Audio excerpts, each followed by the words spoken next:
Böyle sana baskı yaraşır. Odunu vurdu.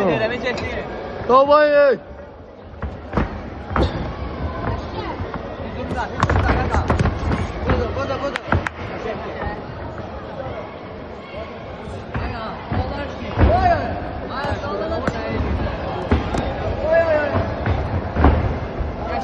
Damlı görme abi. Süpersen.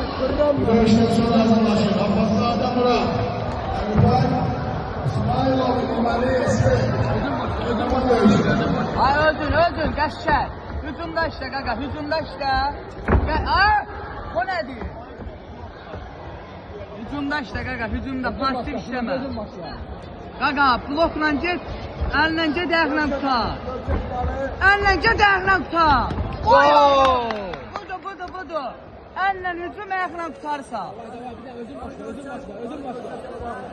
Ami. Kaka, pasif işleme hücumda kaka. Başı boşdur.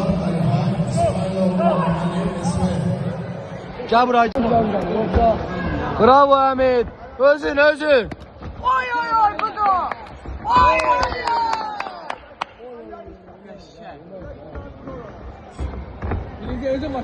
Oy geçecek. Ellerin lendi. Oy geçecek.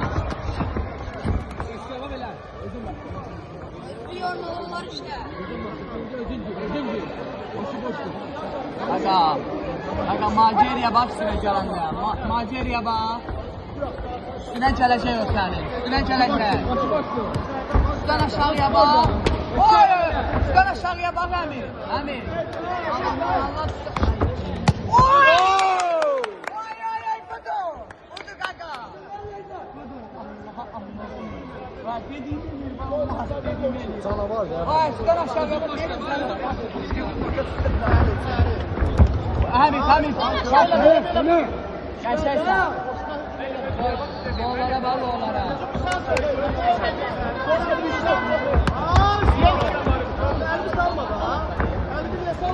Ahmet ellerini var.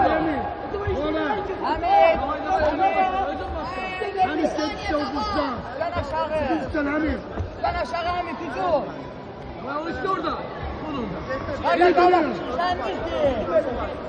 Hamit işte de ne? Şəhdə səni gördülər işte.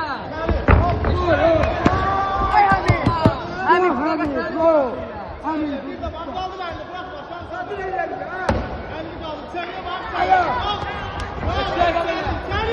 Hamit çil.